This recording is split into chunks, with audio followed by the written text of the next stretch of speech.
What are smart speakers? And more importantly, what can they do?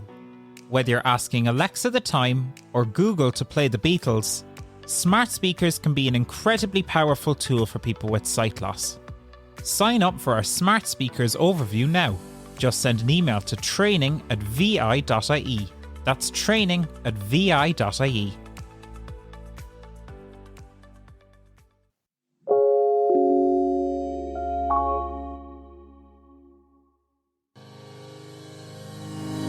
Welcome to Talking Technology with VI Labs. At VI Labs, we believe technology is the single greatest enabler for people with sight loss and all disabilities. If you're looking for the latest news and conversation on tech from a more accessible perspective, you've come to the right place. Yes, indeed you have. Hello, everybody, and welcome in to episode number 76 of Talking Technology with VI Labs. And my goodness, do we have a packed show for you coming up over the next hour or so. But hey, hope you're keeping well. Hope you avoided the worst of the storm that we had here in Ireland, if you're in Ireland. And hope that if you've lost power or anything like that, that all of that is now back in business for you. So yeah, hope you're keeping well, and hope you'll be able to stick with us for the next hour or so, because as I say, my goodness, we have a packed show today. We are going to be catching up with the team over at Slimming World to talk about their accessible book reader app. We'll be talking about that in a bit. We'll be catching up with our colleagues from Vision Sports. They'll be telling us about how technology is making a difference when it comes to accessibility and going to the gym. Which is really important, especially this time of year as we kick off, I suppose, a new year and try to get a little bit healthier. And of course, we have loads of your voice notes in as well. We've got tech news. There's so much to come. So, as always, if you would like to join the conversation, we'd absolutely love to hear from you. This isn't our podcast. This is your podcast. And hey, there are loads of ways that you can get in touch with us. So, if you would like to join the conversation, probably the handiest way to do that would be to send us a WhatsApp voice note. That way, you get to hear yourself on the podcast and we get to hear your perspectives. So, we'd love if you were to send us a WhatsApp voice note about your views, your thoughts, anything in the technology news, anything at all. You can send that to us. It's 086 199 0011. That's 086 199 0011. Or if you would like to get in touch with us the good old-fashioned way, you can do that too by email. And the email address that you need, it's content@vi.ie. That's content@vi for Vision Ireland.ie. So no matter how you would like to get in touch, we'd love to hear from you. So WhatsApp voice notes, email, whatever takes your fancy, please do get in touch. And hey, there's been loads of people getting in touch over the last little while. And to chat about all that and more, I am joined from Kilkenny by Mr. Joe Lonigan. Joe, how are you? Hi, David. I'm good. Brilliant. Were you impacted much by the storm, Joe? I wasn't too bad, David. We got away a bit lighter than other areas. We lost electricity for a few hours, but unfortunately there's some people in the country that still don't have electricity. But hopefully the emergency services are getting there and everybody will be back soon. But, we done okay, David. We had the trampoline nailed down and all the furniture put in the shed, and we done our best to protect ourselves. Good. Joe, how does that work for you guys? We talked on the podcast last year about you guys getting solar panels on the house, and I know you got a battery as part of that. How does that work when you have a storm like that? If you lose electricity, does the battery kick in at all, or how does that work? No, well, in winter, to be honest with you, in Ireland, we don't get enough sunlight to charge the battery fully to support you when the electricity goes off.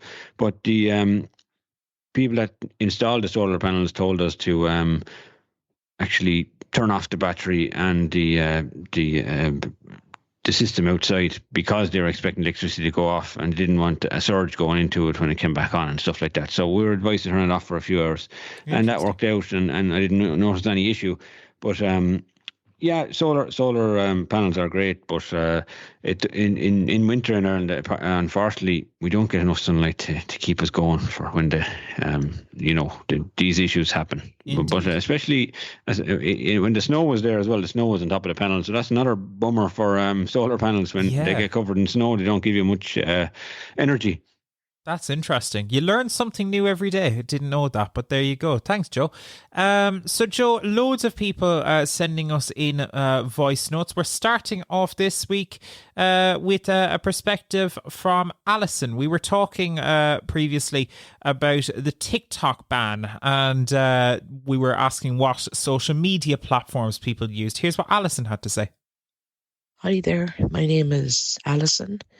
I'm answering the question this week on which social media platforms do I use.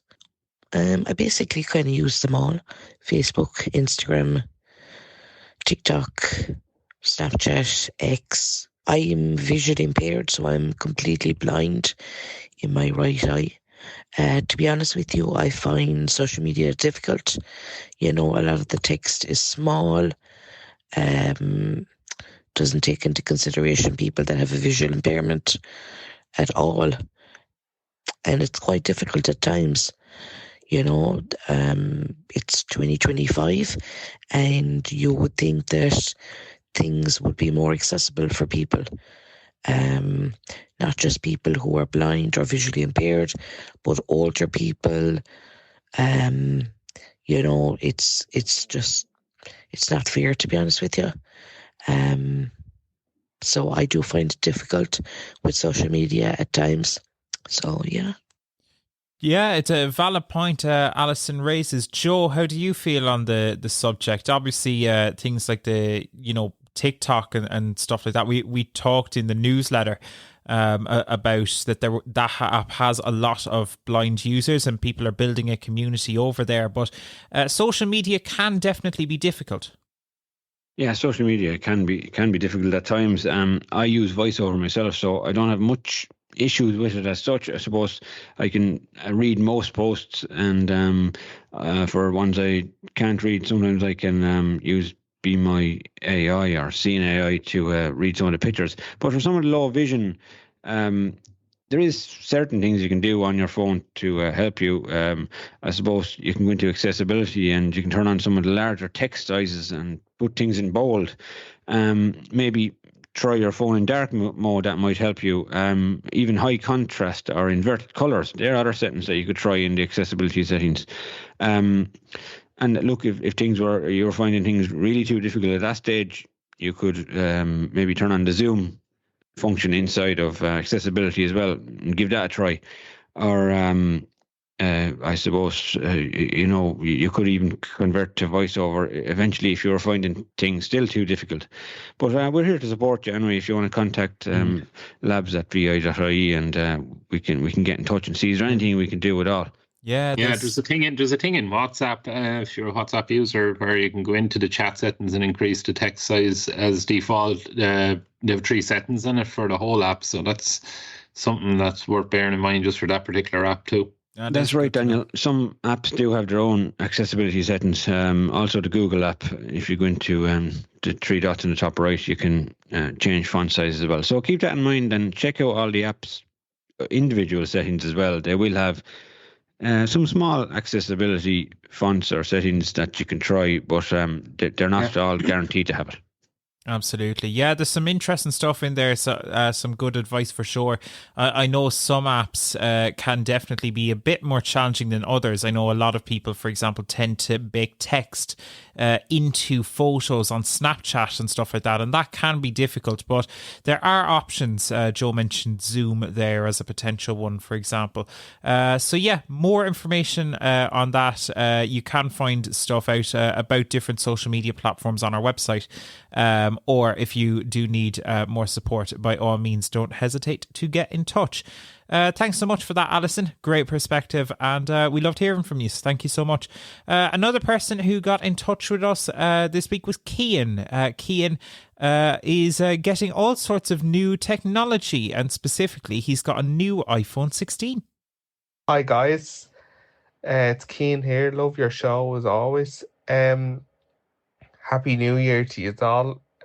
Just right after Christmas there, right for a start, I got myself a lovely new iPhone 16.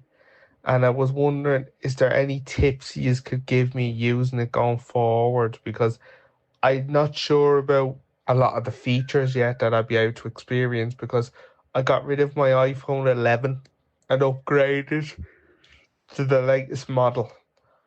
And then just another question. The Ninja air fryer. I know one of your listeners was on sending a voice note about that last time. I have one of those, right? I have bump-ons on it, but for some strange reason, when I'm trying to set the timer, it doesn't seem to set the timer I want. Is there a specific way of doing it? So say I set it for 20 minutes, it could be set for God knows how long when I press it 20 times and then hit start. I'd have to end up timing it from my phone. Is there a way of knowing how long I can set it for? Thanks, guys. Yeah, thanks, Cian. Joe, we'll start with the air fryer, I suppose. Do you have a Ninja one? I do. I have a Ninja. I suppose it all depends what kind of Ninja he has. If it's the same as mine, it'll be the dual zone air fryer. And when you press start and then you press air fry, and then you press on air fry and then start cooking. It usually starts at 20 minutes. That's the default 20 minutes. So I do, say for example, I'm doing sausages and it's 10 minutes. I know it takes roughly 10 minutes. I will turn on the machine, press air fry, and then I'll do the minutes downwards. So there's a down minutes button. I'll do that down for 10 minutes. So that'll take 10 minutes off the 20-minute timer. And then I'll start the machine up and it'll start air frying. The other option was, I suppose, you could have your smart speaker nearby and put the timer on while the 20-minute timer is on. And then after 10 minutes, you could just pull out the drawer. And then if that wasn't sufficient, I suppose you could take a picture of the screen with Be My AI, and that'll tell you how many minutes are left or how many minutes you have it set for originally, or you could even call a volunteer if you really wanted to. So there's a few options there to get him out of a bit of a hole, I suppose, and maybe get him started a bit better, because as we know, it doesn't have accessibility settings built into the Ninja. You just have to kind of make it accessible your own way by using bump-ons. So hopefully that helps, Cian. Absolutely. And on the iPhone, firstly, you're a lucky duck there, Cian, getting the new iPhone 16. Very fancy. But there are some things to be aware of with it that might be of help to you. Firstly, one of the biggest things that you'll possibly notice on the actual device itself is that there's an action button now. So you can set that to do anything that you want in particular, whether it's to turn on and off voiceover or to quickly open up a specific app like Seeing AI or Be My AI. Or there's loads of things that you can do. And of course, the camera there, slightly better as well in the newer phones. But Joe, there's other bits too, notably battery life, a big one. Yeah, big improvement in battery life, especially from the 11. Sounded like he was really bored about the 11. He was yawning when he mentioned the word iPhone 11. So yeah, I'm glad you got a new phone, Cian. So yeah, I think you're going to feel a big benefit in speed as well on the iPhone 16, and it's ready for Apple Intelligence when it's fully released. I know they're breaking in right now, and it's in beta mode, and things are happening with Apple Intelligence. So the iPhone 16 will be ready for that. And yeah, as you said, it's the action button, and you can do little things like turn on back tap for the app switcher. You won't have any home button on the iPhone 16. I don't think there was one on the iPhone 11 either. But yeah, there's a few little accessibility settings you can turn on. You have a better screen as well, but it all depends. If you don't have any vision, the screen isn't much use to you. But I suppose if you had some vision, a larger screen as well is quite good. But yeah, they're a sturdy phone, the iPhone 16, and I advise you to get a nice case for it as well, Cian, and enjoy it. Absolutely. Enjoy the new phone, Cian, and thanks so much, as always, for listening. Really appreciate it, and hopefully the tips with the air fryer are of benefit as well. So yeah, thank you so much for getting in touch. Another person who got in touch. It's one of our regulars. Edvard was in touch. We were telling people on the newsletter about some of the gym stuff that we had coming up on the podcast, and we were asking in our big question whether people used the gym, how people found it, and Edvard was telling us his perspective. How are you doing, guys? Sorry about the sound of my voice. Anyways, to answer your big question, I go to the gym in Iona Center, yes, but also when I can, I do exercise at home. My own exercise equipment, well, my main one, is my Apple Watch. So when I go into the workout app, there is a variety of workouts that I have added. I have added the treadmill workout, I have added the rowing workout, I have added the skipping rope workout. So every workout that I've added, I can double tap on it and it'll make a beeping sound 3 times. And that means that I can start a workout. And also, if I set a goal, say for example, I set the skipping rope for 5 minutes, it's calling out the percentages of the completion. So when it's complete, it gives another beep and a vibration, and then voiceover says goal complete.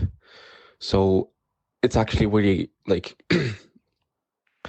it's really handy in replacement of Fitbit, because I don't know if Fitbit is actually accessible. You guys might know that. I'm actually curious myself. So if you guys actually know it, let me know. But I think the Apple Watch is the best for anyone with visual impairments.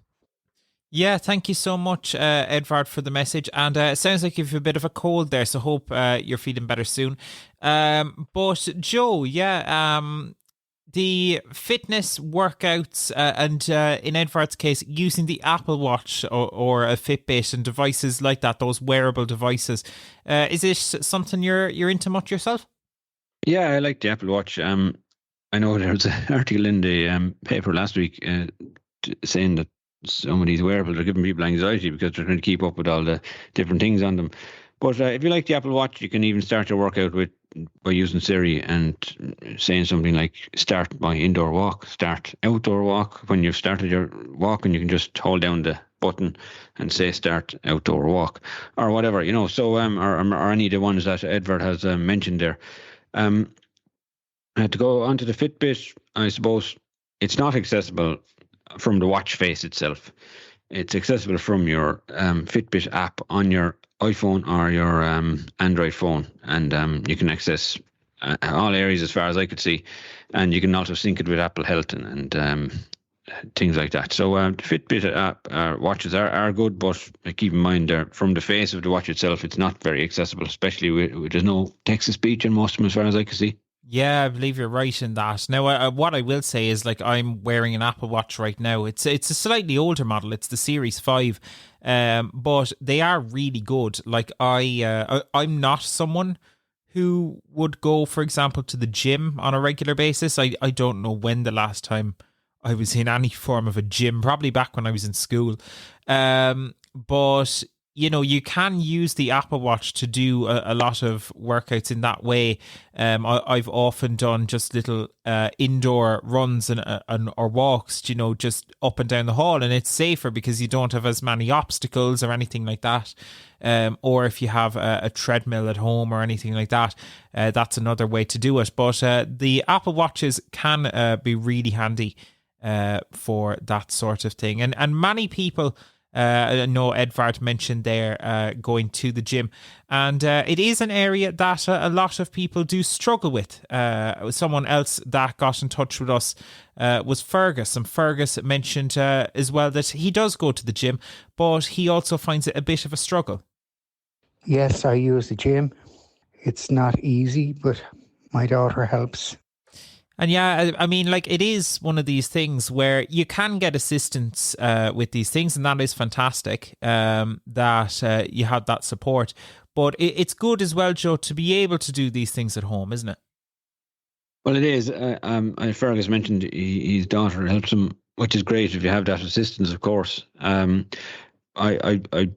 as far as I know, most gyms though won't offer I suppose, an assistance service or anything like that. They'd like you to be some way independent yourself. There might be a few out there that'll offer some support. I know you can link in with some of them through advocacy if you're having issues and see is there any things they can do, especially maybe put some tactile things on machines, or maybe allow you to do some mobility training before you use the gym with your mobility trainer or a family member and stuff like that. And later on, you'll be talking to Sarah about technology. But I think, look, it's very anxious. It can make people anxious, well, using the gym and not knowing where the machines are and stuff like that. And it can take from some of the experience. But there is other ways around it that we will discover in this podcast. Absolutely. And let's dive into that now then, shall we? Thank you to all of those who sent us in WhatsApp voice notes. If you want to get in touch, 086 199 0011 is the number that you need. Thank you so much for that. But let's dive in to some of the fitness topics that we have coming up on the podcast today, because it is January, and January is often a time when lots of us want to try and get a little bit healthier. And there are loads of options that you can explore to do that and to help you do that. So we'll be talking to Sarah from Vision Sports about going to the gym in just a little bit. But first up, we caught up yesterday with Slimming World. Now, I must say I've heard of Slimming World, but I didn't know a ton about Slimming World until quite recently, actually. But Slimming World, you might be interested to know, actually have a dedicated app for their blind and partially sighted customers, which is really cool. They've really been going above and beyond to make their service a little bit more accessible. So when we found this out, I caught up yesterday with Carolyn, who is the head of nutrition, health and research at Slimming World. And she was telling me exactly what kind of services they offer for their blind and partially sighted customers. So here's what happened when I caught up with Carolyn yesterday. So joining me now on Talking Technology, I'm delighted to be joined by Carolyn Pallister from Slimming World. Carolyn, how are you?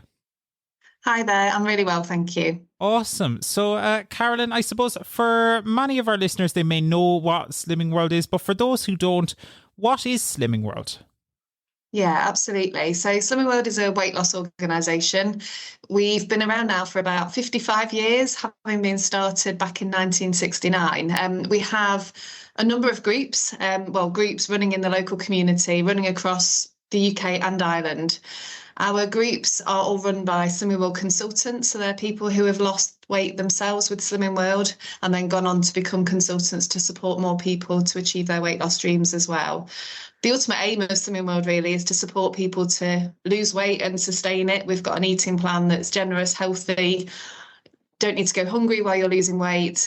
We also encourage our members to become more active to support their overall health and to keep that weight loss off long term. And that group support really is about supporting members to make behaviour changes. The groups, they meet weekly, and it's about a chance to get together and really support each other.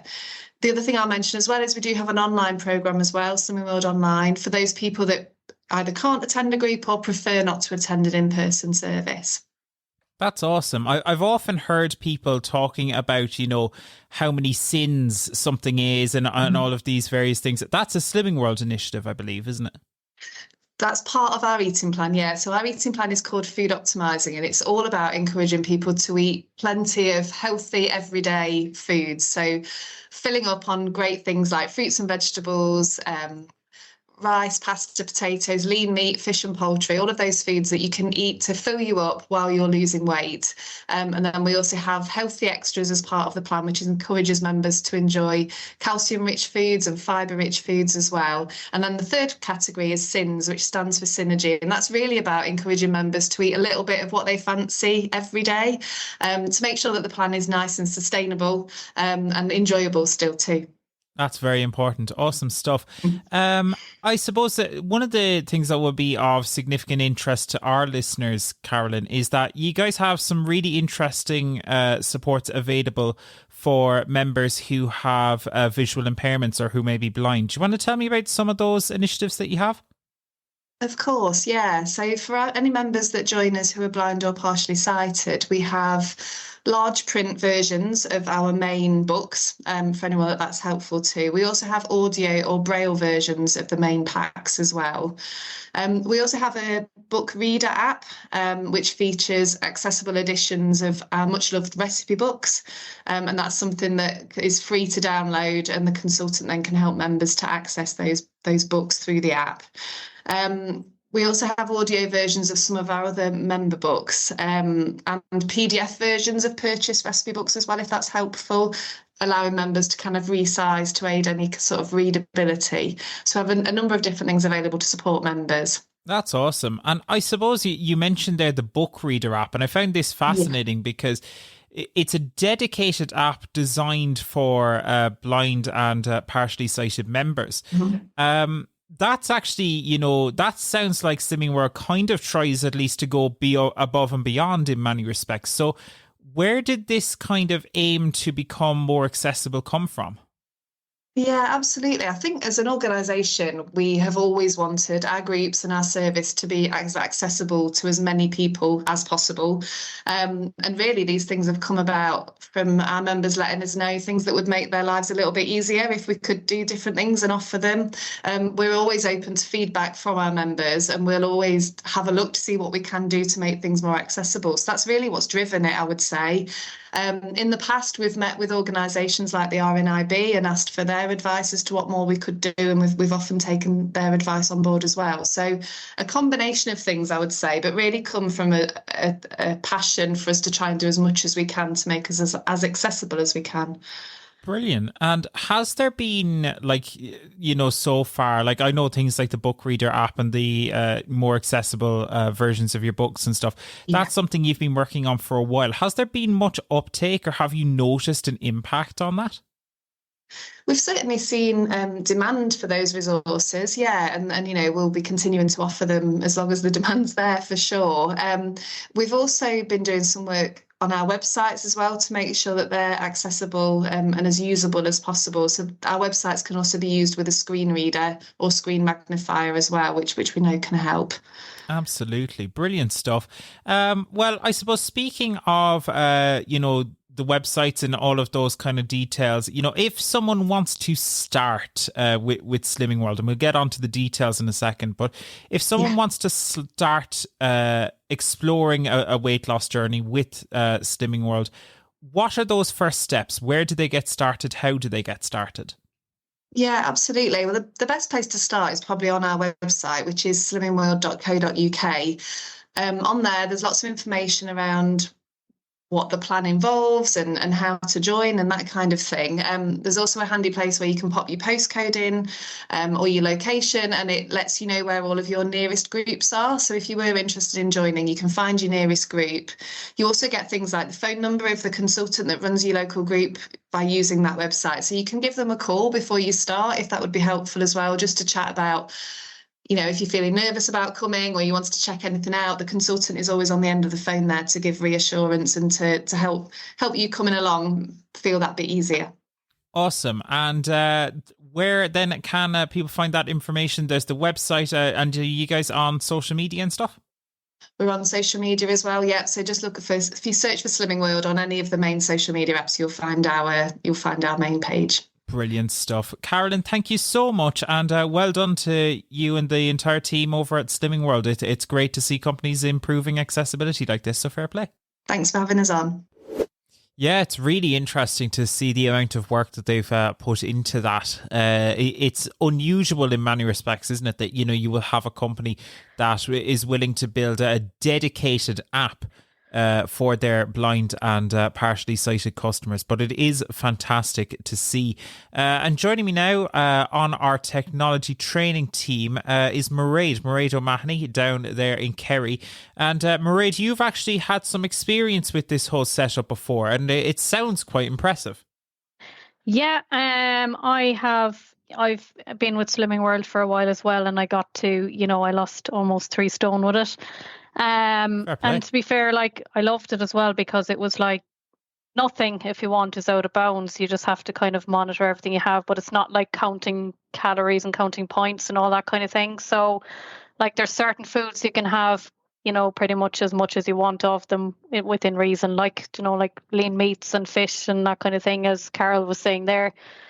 So like it is a good healthy overall eating plan, really. I mean, you can have your potato and veg, which you'd be having in any case, just kind of cut back on things like sauces and that kind of thing. So it's a pretty good eating plan in comparison to other, ones that are there, I think. And for me as well, like it was a huge help. Like, I mean, when I joined, I linked in with my consultant as well. In my group, I went to in-group person because I just prefer the personal rather than online, really.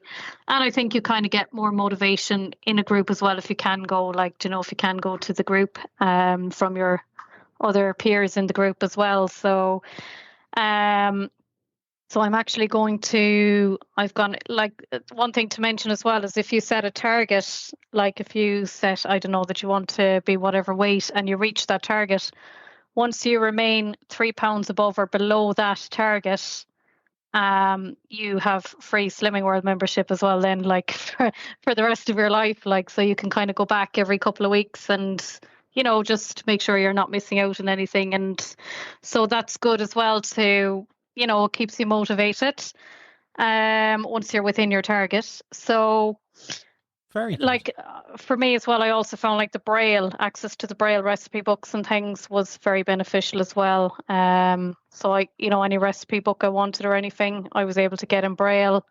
The member pack that everyone gets when they join, so of all the different foods you can eat and that kind of thing, and healthy extras and all that, that's all available in braille, large print or audio. So I am actually going to go back and rejoin now again tomorrow evening myself. So I'm looking forward to using any, going forward, any recipe books that I'm looking for now, I'll, get on the book reader app, because it's nice to have them all in one app rather than loads of braille copies around the place. And you can connect, I guess, your phone then to a braille display if you want and physically read the recipe that way then as well. So yeah, I mean, it's a great resource, I think. And, the consultants, they'll do their best to help you out as well. And they're very obliging and things as well. So if you've any questions during the week or anything as well, they're always there at the end of the phone. So that's fantastic setup. So overall, it's something that you've had a good experience with. You'd find it that it's something that you'd recommend. Yeah, definitely. I mean, it's not, there's no one saying that you have to be this weight or that weight or anything. It's your own personal, whatever goal you want to set for yourself. And like, everyone has different levels of progress from week to week then as well. I mean, one week you might gain, the next week you might lose some. So, that varies from everyone. So I think it's very individualized, and it's a good way to do it, I think. Fantastic. Well, listen, best of luck as you're getting back to it. Hope it goes well for you and you enjoy it. And thanks so much for being open and sharing your perspective on it as well. It's great to see companies making those changes, and it has a big impact, Marie, doesn't it? Oh, it really does, yeah. And just to mention on their website as well, actually, they do also like have a, for anyone that's even thinking about maybe join it or anything, they do also have like a free 7-day menu on the website. If you put in your email address, you'll actually get a copy of a 7-day menu that you could try. So it just kind of shows you what kind of meals are available. You're not deprived of anything. Good. And that's there as well. And there's a load of recipes. Once you join as well, you can access like a load of recipes on the website as well. Fantastic stuff. Mairead, thank you so much for sharing that. Best of luck with your own journey, and thank you for being so open with it. Really appreciate it. And thanks as well to Carolyn for joining us from Slimming World. Really appreciate that. It's great to see companies putting in that effort and going the extra mile to make things more accessible. So thank you so much for sharing that with us, Carolyn. Really, really appreciate it. And hey, if you have experience with Slimming World or any services like that, and you want to share your experience with the tech, the accessibility, anything like that, we'd love to hear from you. You can send us a voice note. The number you need, 086 199 0011. That's 086 199 0011. And another part, of course, of staying fit and healthy is trying to do a little bit of exercise. It's something that I've wanted to do a little bit more of. Many people in that boat as well, just trying to work out just a little bit to keep yourself in shape. And what a lot of people try to do to keep themselves motivated is go to the gym. But the gym, I suppose it can be daunting at the best of times, but that's particularly the case if you have a disability. And in this case, if you're blind and visually impaired, it may be difficult to go to the gym for a variety of different reasons. So I caught up with my colleague Sarah McFadden from Vision Sports Ireland to tell me all about how technology is making a change in the gym and how accessible the gym really is. Here's what happened when I caught up with Sarah. So joining me now on Talking Technology, I am delighted to be joined from our sister organisation Vision Sports Ireland by Sarah. Sarah, how are you? Good, thanks, David. Thanks a million for having me on. Excellent, thank you, and thanks for joining us. So, Sarah, I suppose when we think of, going to a gym, it's January, a lot of people want to go to the gym this time of year. How accessible is that as an experience that people want to do? Are gyms, generally speaking, accessible? Generally speaking, David, to be honest, I would love to say yes, that they're all completely accessible. Everyone can access them. The answer to that is probably not. And kind of what our role as an organisation, kind of as we grow, and also for people who want to access the gym, is actually generally the case is working with the individual facility that they would like to go to provide them with a little bit of support on what they can do to help you in that kind of area. Okay. And I suppose what are the natural lead on then is what are the challenges that people tend to face in the gym, especially if they're visually impaired or blind? What are those kind of challenges like?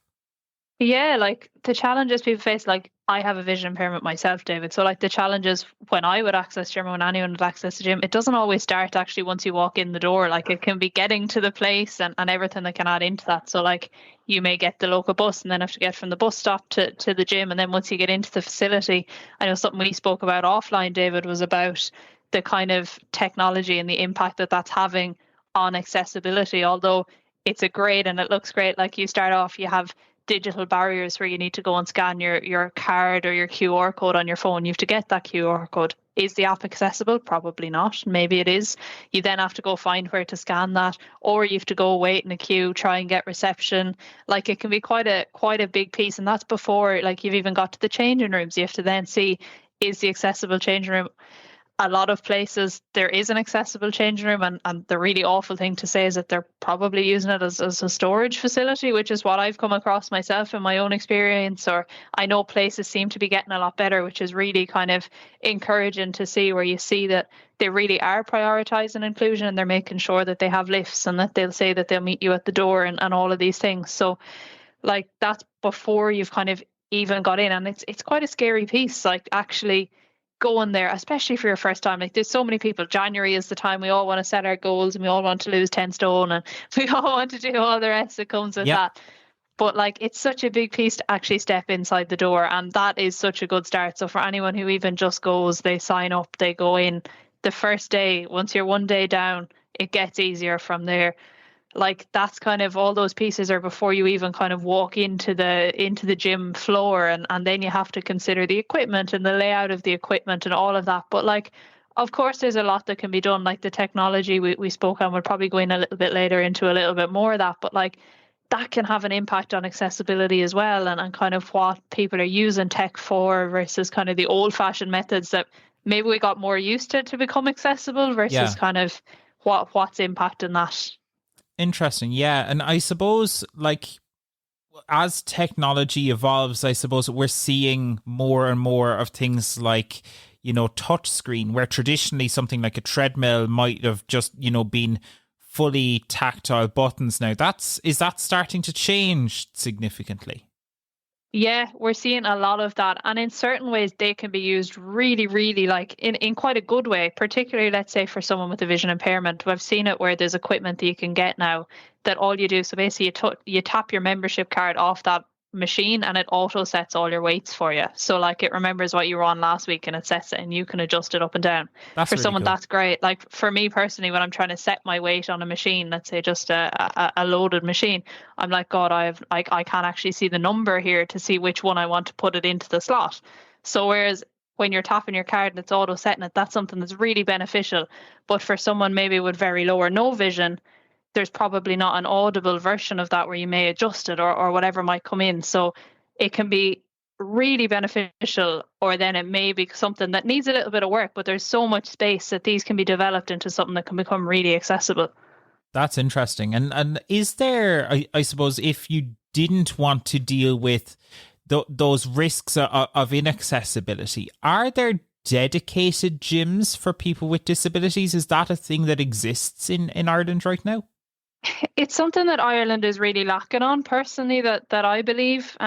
We launched a project last year in collaboration with Possibility Labs, which again is a sister organisation of Vision Ireland. And that was through Sport Ireland, where we got innovation funding around making gyms accessible. And it's something that has become a continuous project for the last kind of 2 years, and we're looking to keep growing it this year as it goes on. And it was something that we kind of looked into around that area and kind of what is available and kind of what the challenges are around that, and kind of where we can support organizations to kind of make those things a little bit kind of easier, and where those challenges are and what tech solutions can come into that. Yeah. So we looked at different options, and one of the ones that we launched that with was a disability specific gym. And from when we opened that project to actually getting the project off the ground, it had closed down, which is really disappointing, because it was somewhere that we thought was going to be the perfect solution and everybody would be able to access this and the staff would be fantastic, and they had closed down, which was so disappointing. And I think, and I say this as I think it was an insurance piece that they were struggling with, which, like any gym facility these days, is something that's really impactful.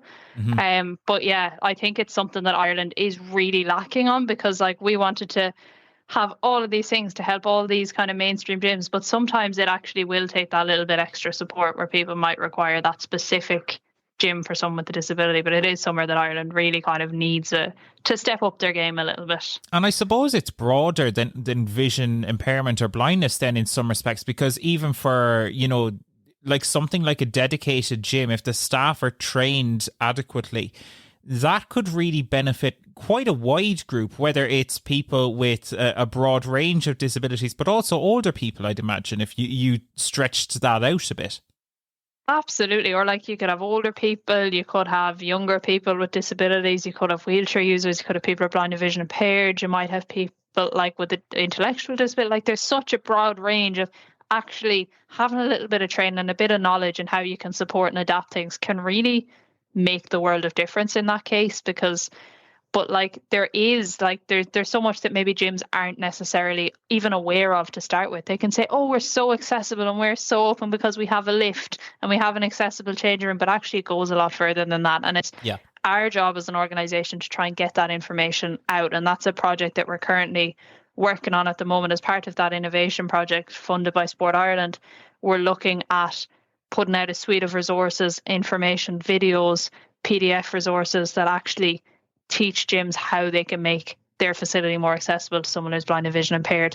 And to be honest, it's not going to be a very long document, because there's really only small changes that they need to make it accessible.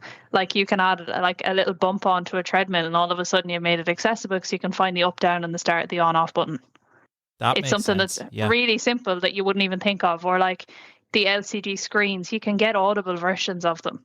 Mm-hmm. Or like your rowing machines, you can get apps that literally speak to you like built in. So like there is things that people can do, and like there's small changes that people can make that will make it accessible. Or someone who is just vision impaired or low vision, having a guiding line through your gym can make a big impact. Having a little bit of yellow tape on the edges of your gym of your equipment, should I say, like on your treadmill or your exercise bike or whatever, that you can find the edges and it's really easy. Or having, let's say, clear print writing on the side of the dumbbells where we've done it before. We put very high tech we put a little bit of Tipp-Ex on the side of a black dumbbell because you had a black writing basically etched into a black dumbbell to tell you what weight it was. Like it just wasn't accessible. So we put a little bit of Tipp-Ex on the side, made it white, and it was really clear and easy to see. So like there's really small things. Isn't it? Yeah, that's fantastic to hear. And I suppose, you know, we can only hope that as time progresses that the world of gyms and accessing gyms becomes more accessible. But for those who are listening to this and they say, right, maybe I'm not ready to tackle the gym just yet, but I do want to try and keep fit or lose weight or whatever the case may be, what can they do at home, Sarah? There's a lot of options. So we have the option where it might be that you would like to purchase equipment and you would like to do like an at-home exercise piece, or then in Vision Sports specifically, we actually offer an at-home online group exercise classes throughout the week. They're completely free of charge. We run 5 weekly at the moment, and they're all at kind of different times of the day. So we would have movement, balance and stretch, yoga. We have a HIIT fitness class, so high intensity interval training. We also have nature-based mindfulness, and then at intermittent times throughout the year as well, we would offer additional classes in collaboration with the Counselling and Wellbeing Service within Vision Ireland as well as a piece. So we would offer different classes throughout the year with that.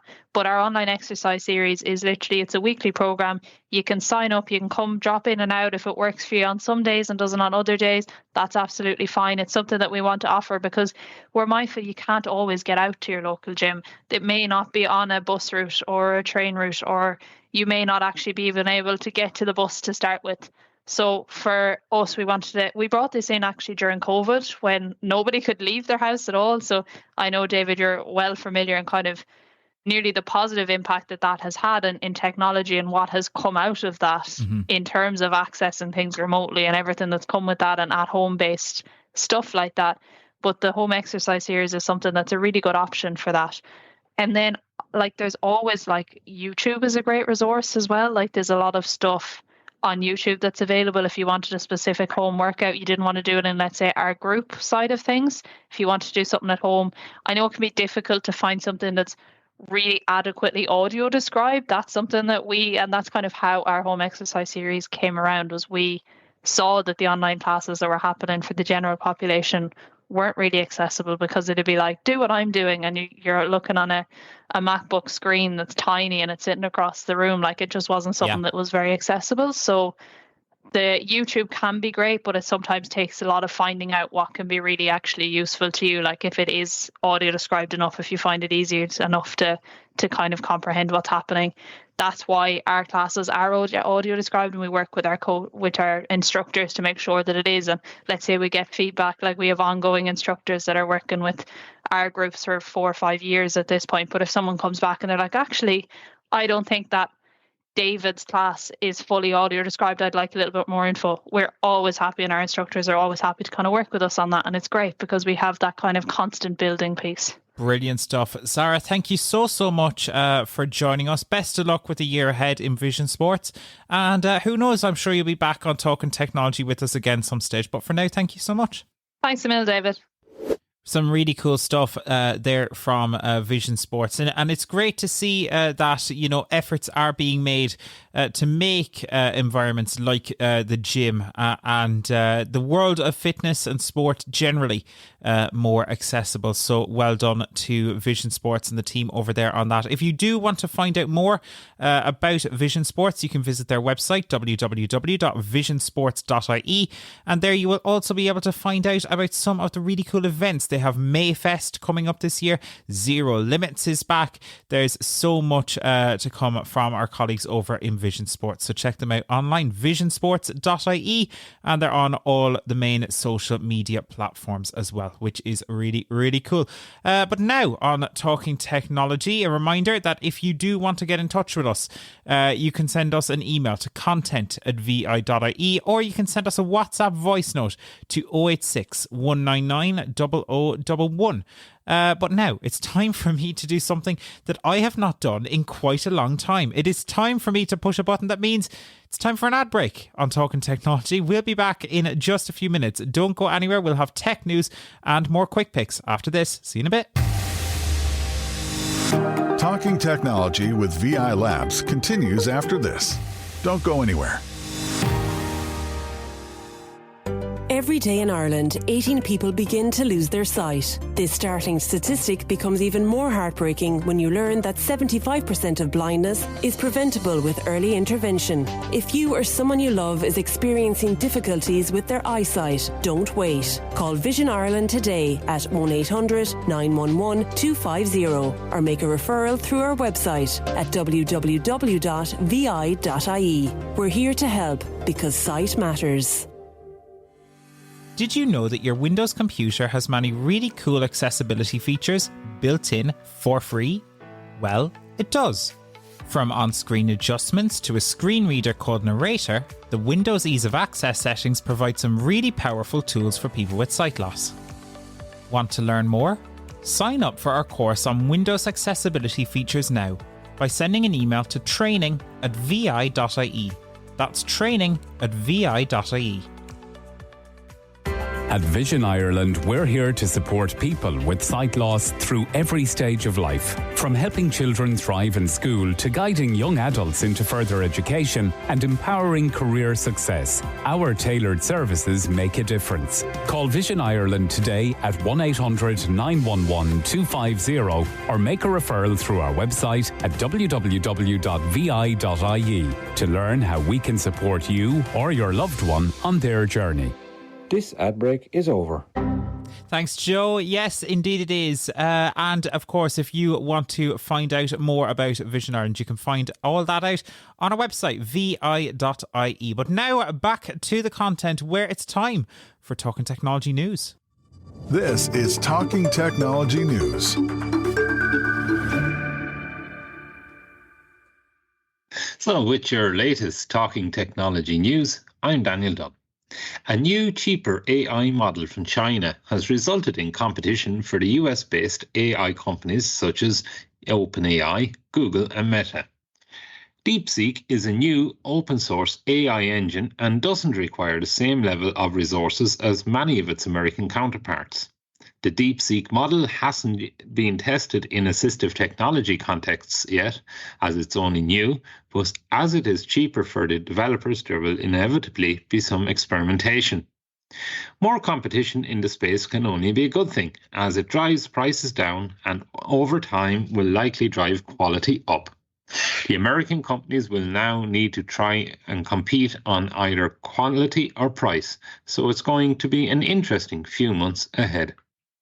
The main DeepSeek app doesn't currently have support for visual analysis features, but perhaps we will see that come in time. How do you find the current standard of AI models and descriptions? Please let us know with a WhatsApp voice note. Non-profit organisation Ahead have launched a new assistive technology resource called AT Hive. AT Hive allows users to browse information about various types of assistive technology available with a particular focus on students and those in employment. They have broken assistive technology down into 12 categories for easy browsing, and they have lots of really interesting resources available too. The focus on education and employment is clear, as there are lots of resources on subjects like note-taking, Microsoft Office, which will be definitely of benefit to people. Vision Ireland does of course have mountains of assistive technology content on our website too, so if you're looking for information, you have a wide variety of resources available. And finally for now, Apple needs disabled people, lots of disabled people to be precise. Apple Studios is now casting for a new movie called Radical, which tells the story of a sit-in at the San Francisco Federal Building in 1977 in a fight for accessibility. Apple needs lots of disabled people to play roles in the film, so they are looking for people who use mobility aids such as wheelchairs and crutches, people with cerebral palsy, spina bifida, muscular dystrophy or multiple sclerosis, people who are blind or have low vision, people who are deaf or hard of hearing, little people, people who are amputees or have limb differences, and people with intellectual or developmental disabilities. Apple want people to audition for the roles of the 504 people with disabilities required ahead of filming, which takes place in Toronto later this year. No acting experience is required, so if you've always wanted to be a movie star, then now might be your chance. Full details can be found by searching Google for Apple Radical Movie Casting. Those who want to audition will need to record a scene for the show and submit it by the end of January. Best of luck to any budding movie stars applying. And that's it for now. I'm off to make my own movie about an amazing newsreader. It's going to be a blockbuster. Be sure to subscribe to VI Labs on YouTube for all the latest talking technology news. And who knows, maybe you'll see a fancy trailer for my new movie there, but probably not. For now, though, it's back to you, David. Thank you, Daniel. Will you be heading over to Toronto to star in Radical? What do you think of this cool movie? It sounds interesting, doesn't it? Absolutely, yeah. It sounds very interesting. I've watched some of Apple's productions on their Apple Plus TV app. Found a lot of them to be quite good. Some good pieces put together there, and as mentioned, I think we mentioned it before on Talking Technology, how all their programming has audio description and it's fully accessible as well. So this is going to be interesting to see how this is put together and the story it'll get to tell. I'm sure it'll be very, very interesting. Joe, if I bring you in here, will you be heading to Toronto to star in Radical? Do you think you'd make a good character yourself? Well, maybe as an extra, David. I don't know. They put me up the front now or anything like that, in front of the camera. But if you want me as an extra there, they can write to my agent and see what happens. Absolutely. Likewise. And it's great as well to see resources there from Ahead, another service in the disability space. It's great to have a variety of options out there, Daniel, isn't it? Absolutely, yeah. Even listen to Sarah there earlier on in her piece with you, about getting on YouTube and searching for the videos and things like that. So the more sources we have, the better, I think. People who find tips and tricks in all corners of the internet, so it's great to have it. Absolutely. And Joe, are you excited for cheaper AI? Of course. Look, we're excited for cheaper AI and more open source AI, but some of this may be hype. We don't know yet. We'll see how it goes. But it had a big effect on stocks, tech stocks, the last day or two, and it doesn't just affect us because of AI, but people's pension funds and stuff are invested in tech stocks. So, and all these tech companies like Microsoft, Google, even Be My Eyes in our case and things like that, they've invested big money in ChatGPT and other AI services like that. So they might have overstepped the mark slightly and built a lot of different chips to take advantage of different AI models, but they may not have needed to do that if this DeepSeek AI is as, I suppose, cheap and as easy to use as they say it is. But I think only time will tell. And as I said, a lot of it is hype, and we'll see over the next months and weeks and months if it is what it says it is. Absolutely. Yeah, it's going to be an interesting one to watch for sure, but time will definitely tell. And Daniel, thank you so much for reading the news there. Really appreciate it. And a reminder to people, if they want to share news stories with us or share your perspective on the news, you can do so by sending us a WhatsApp voice note, and we'd love to hear from you. But now it's time to move on quickly. We shall move swiftly along, as they say, to Quick Picks. It's time for VI Labs Quick Picks. And on Quick Picks this week, we are chatting all things Braille screen input. Now, you might be wondering, hey, David, we have discussed Braille screen input before, you might say. Yes, you would be right. But Mairead, we've got a tip in this week from Edvard, who is still suffering with his cold, bless him. But he was sending us in a voice note around the Braille screen input. Are you still using the Braille screen input, Mairead? Yeah, I still do use it from time to time, all right. That was a very good tip that Edward gave, actually. That tip also does work. But I was trying to, get the dictate option happening. And I think what was happening maybe when you were trying it, Edward, is maybe you might have been double tapping with two fingers together rather than have one finger on one side of the screen, top edge, and the other finger on the other side on the right side of the top edge of the screen. So one at the far left and one at the far right. And if you double tap with both of those together, that will bring up the Braille screen input. But if you double tap on any area of the screen with two fingers together, that will automatically bring up the dictate function. For sure. So I think that's what might have been happening. But the way you have suggested, Edward, also worked with that method also worked. But I found that a bit more difficult to do, actually. I guess it's just probably because I got used to one way of doing it. So yeah, it did also work though. Well, let's have a listen here to Edvard's voice note, and we'll dive into it in a bit more detail in just a second. Here is the really interesting perspective that Edvard sent in to us. Also, I do have a quick tip. The new way to activate the Braille screen input. Well, one thing that is annoying is when you double tap with two fingers when you're in a text field, it activates dictation. It really annoys me. But what I found is if you find the delete button and just hold it, like hold your finger on the spot of the delete button, then while holding down this finger, have your other finger on the top edge of the screen, take off the finger slowly that has the delete button on it, and then double tap.